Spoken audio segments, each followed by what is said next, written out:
Definitely not choked up over the death of Lindsey Graham. It's one of those cases where you have to break out the champagne, because it's not often that people who deserve to exit the world actually do exit it, and so you're always pleasantly surprised. Wow, I didn't expect that one to happen. I felt the same way when John McCain, his mentor, passed, and I thought, well, this is great. I think the world is better off without him. And I think, and before that, when Richard Holbrooke died, I said again, well, the world is a much better place without him. So same thing with, I don't think anyone's going to miss Lindsey Graham.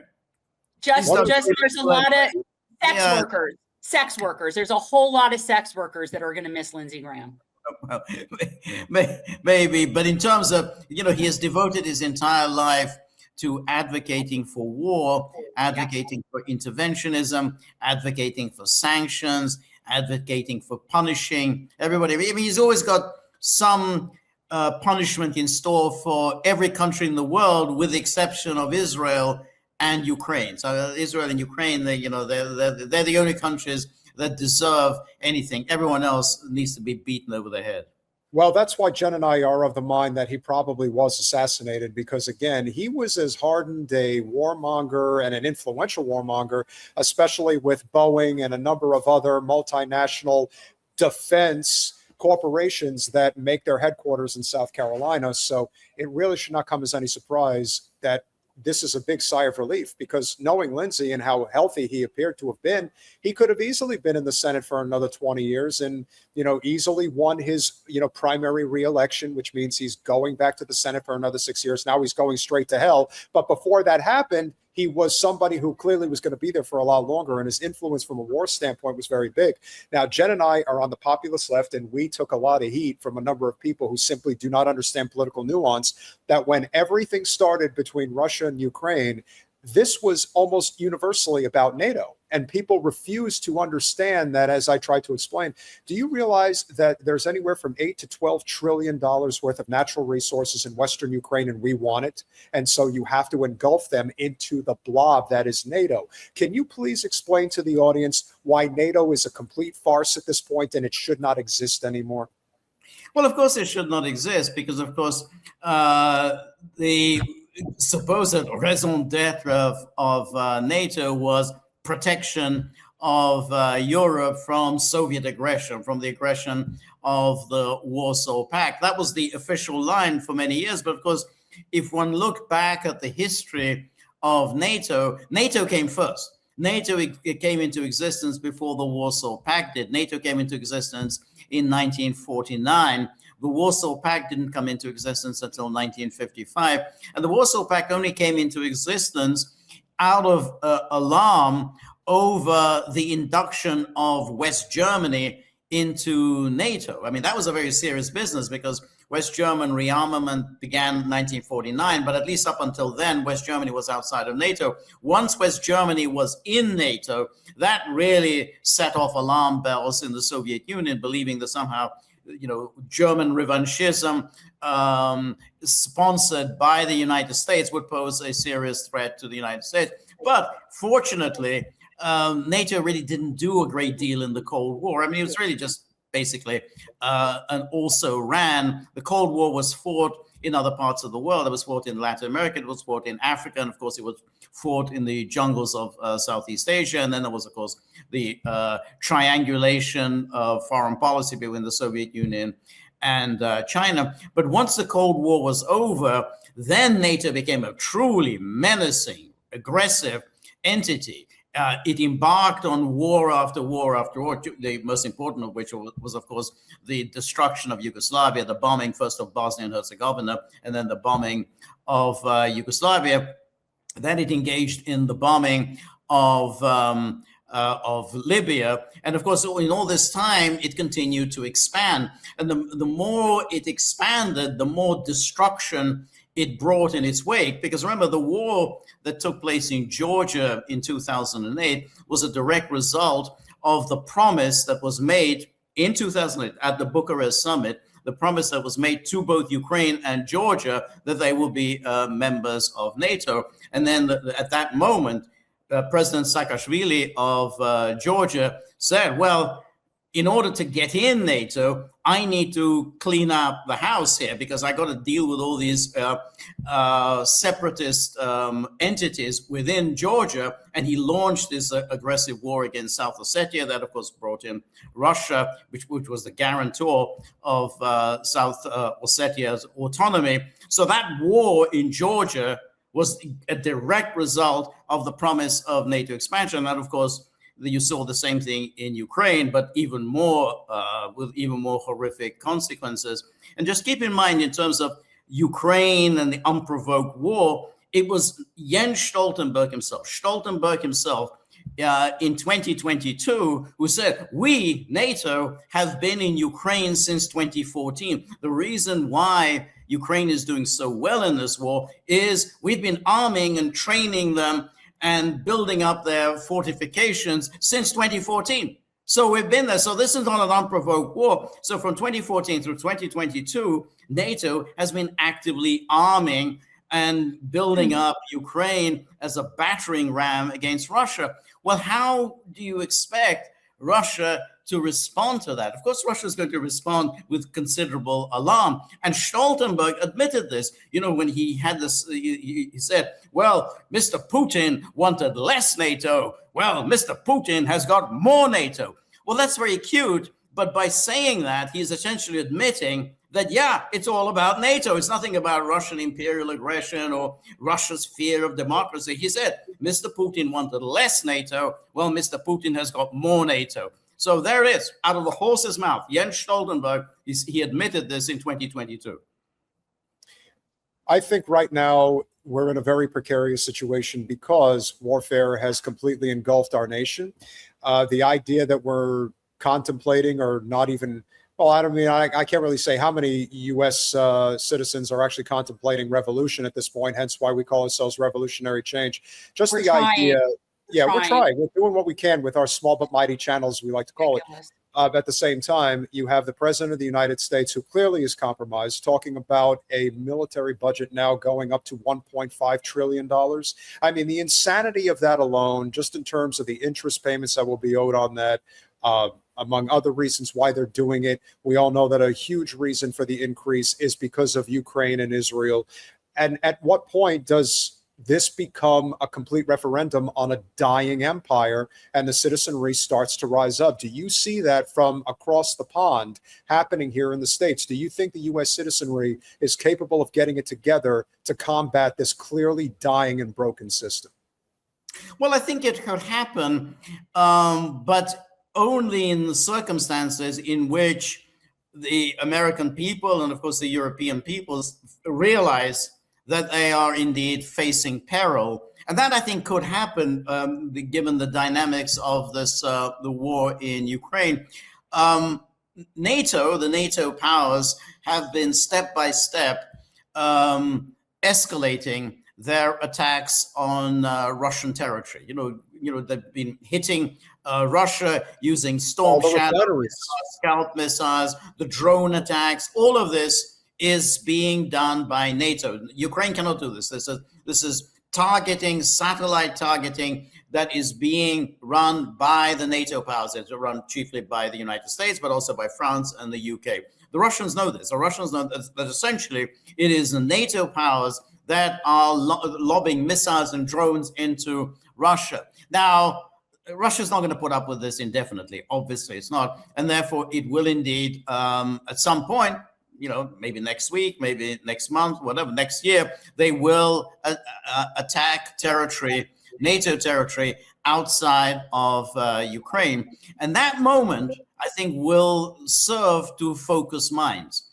And, how that translates itself into what happens domestically, we don't know yet. But at the moment, one of the reasons why there hasn't been this revolutionary change is that nobody's hurting that much. Because nobody can say, well, okay, that's fine. We can just keep doing what we're doing and we're okay. We're not losing any lives. Obviously, yes, economically, things aren't great, but economically, things are never that great. But once there's a real danger of war, that focuses minds. And then people will ask questions.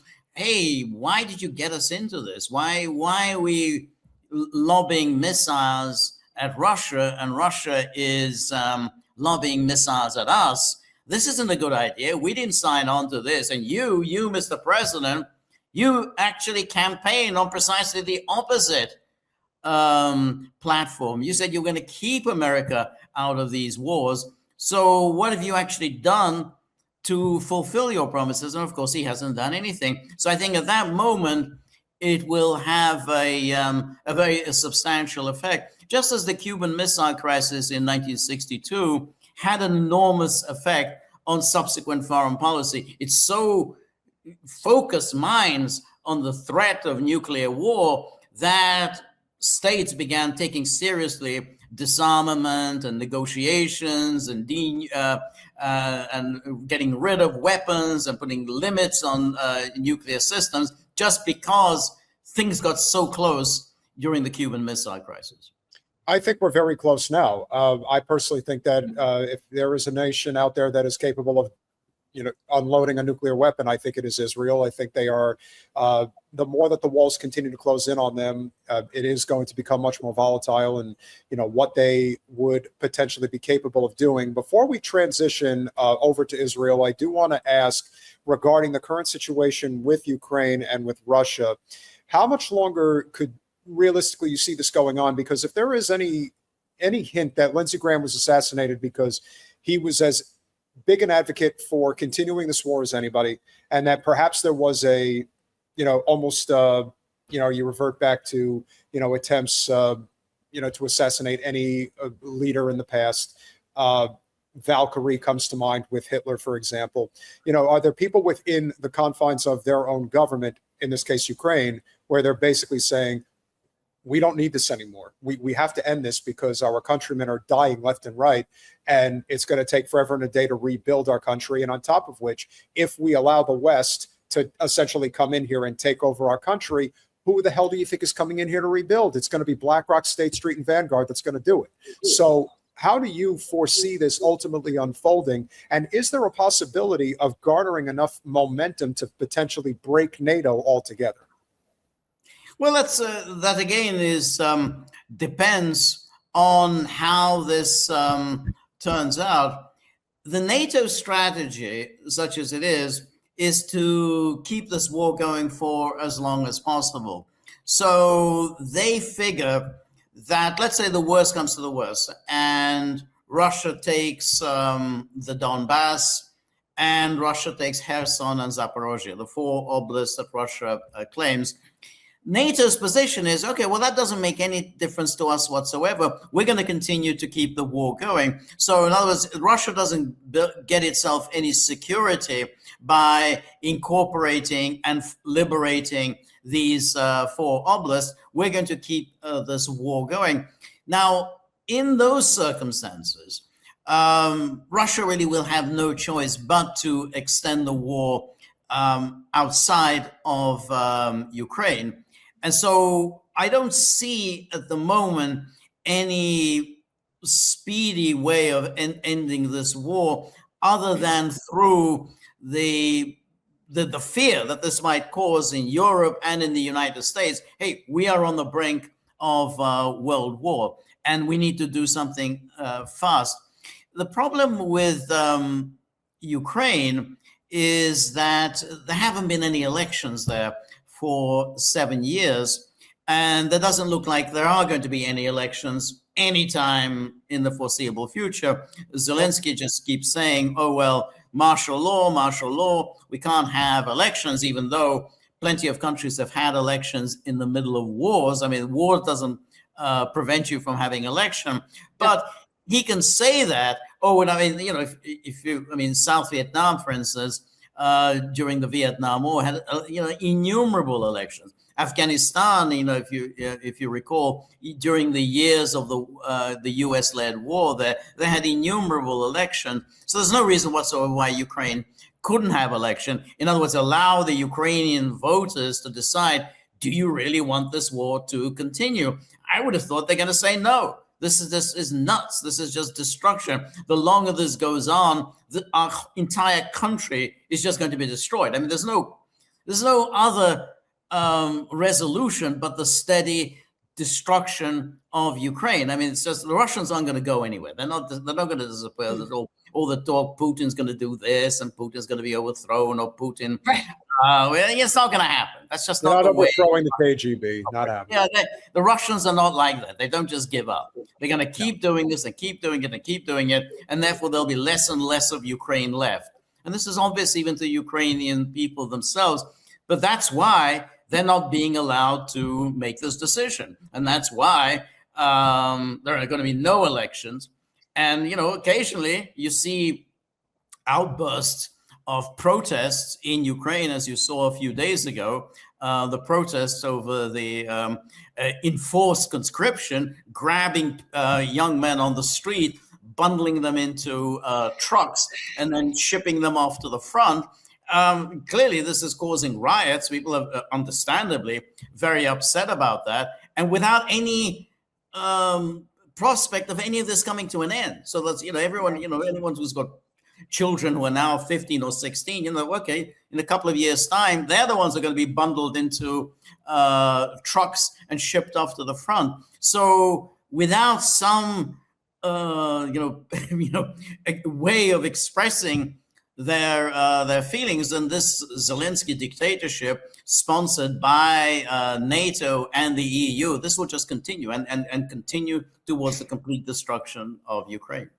See, you just completely, I feel, validated my opinion as to that there have got to be elements in Ukraine and high up places that are sick of this crap. They're sick of NATO. They're sick of us killing all their people. And I could see them wanting to show us by taking that out on Lindsey Graham. Because I don't see, everyone's going to want to blame Russia.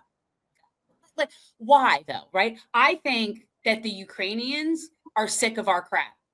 I think that there's got to be people high up there that are sick of it. I think Zelensky could be next. I don't know.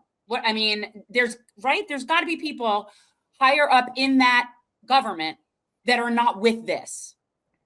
That's a good way. That could be. I don't know. I agree with you that the theory that Russia's behind this doesn't make a great deal of sense, because while the Russians obviously don't like Lindsey Graham, they never have.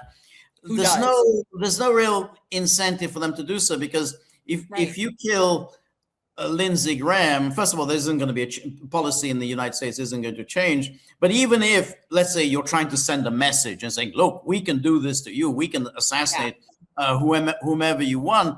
Well, how do you know how the United States would respond? Because then the United States might respond by saying, well, you know what? We're going to do the same thing to you. We're going to assassinate one of your people. How would you like them apples? Maybe then some senior Russian government minister gets assassinated. So it's a high risk strategy. And that's not really how the Russians operate. They don't like to take dangerous risks. So I agree. I don't think the Russians had anything to do with this. Yeah, no. I agree. And I also wonder, why do you, again, looking at it from across the pond, do you believe Americans are the most propagandized nation in the world?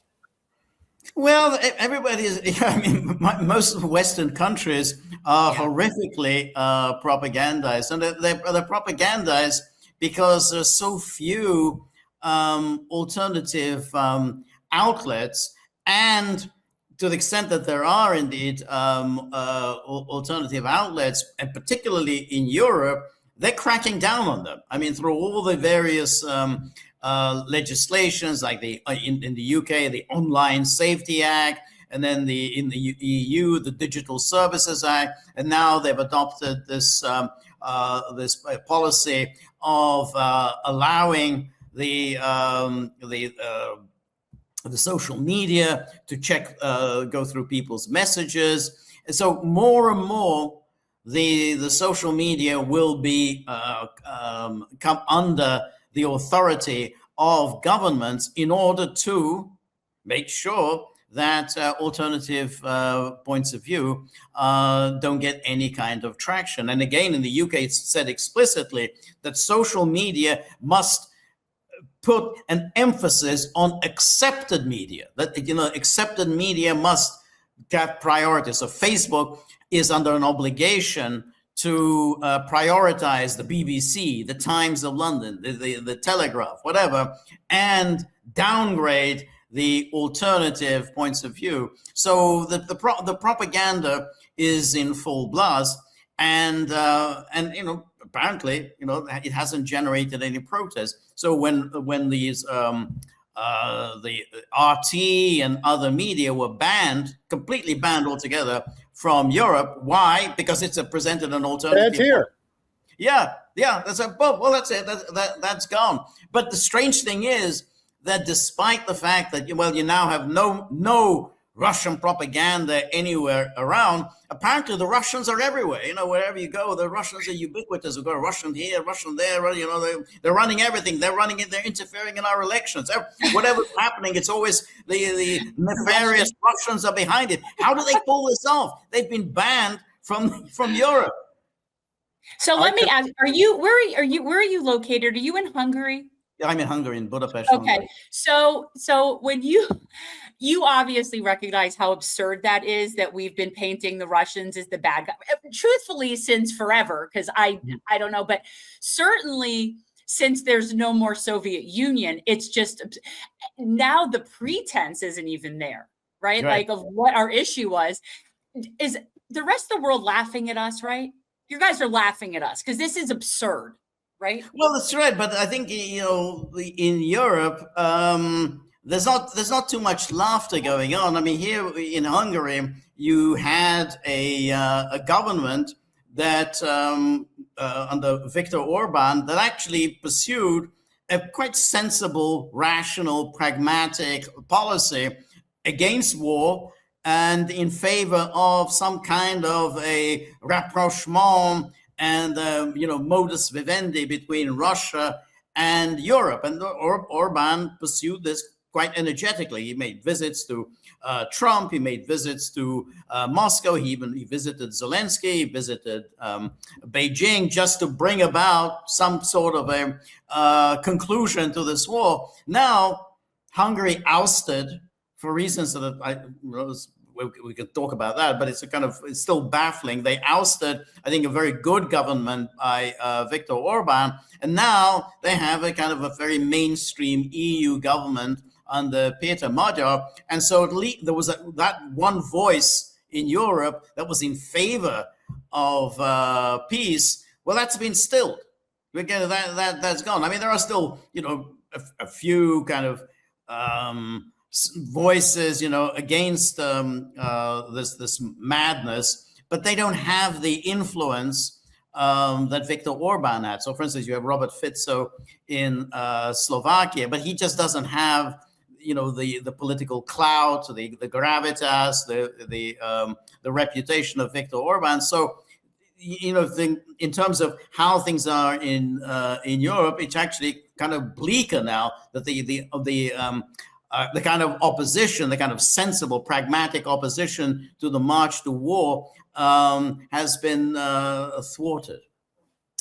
We normally wait for super chats for a specific segment, but this one caught my eye and I felt the need to bring it up. Yeah. Jerry's middle finger, 1977 with the $5. George should be a fan of Michael Parenti's writings on Yugoslavia. Yes, Parenti was a huge critic of the Clinton administration, evil doings in Yugoslavia. That's right. Exactly. He wrote a very good book. It was very early on, To Kill a Nation. And I think it was, as I say, it was one of the earliest critiques of the Clinton administration policy towards Yugoslavia. And he obviously, pointed things out about how the Yugoslavia was destroyed, and then, of course, the bombing of 1999. But then in my book, I go into much greater detail. I mean, Parenti's book is very good. As I say, it was a kind of a first draft. But my book goes into much greater detail. So I know my book is a little expensive, but if you want the more detailed background of how Yugoslavia destroyed, the ins and outs of the whole process. And it was a destruction, absolutely. It was a homicide that took place. How it was done, I mean, then if you can't afford to buy the book, just, go to a library and borrow it. Wait a minute. Are you suggesting that I was actually even worse on foreign policy than I was on domestic policy? Because I had some really bad. I am indeed suggesting that. I think the Clinton administration was an absolute disaster. And of course, Yugoslavia was obviously the crown jewel of the Clinton disaster. But you have to keep in mind that NATO expansion was indeed launched by the Clinton administration. He launched this. And they did it by lying and lying and lying to Russia. And they did it, first was when they talked about the Partnership for Peace and everything else. Oh, this is just simply Partnership for Peace. This isn't about NATO membership. And Russia would ask, are you sure it's not about, no, one's talking about NATO membership. And of course, they were talking about NATO.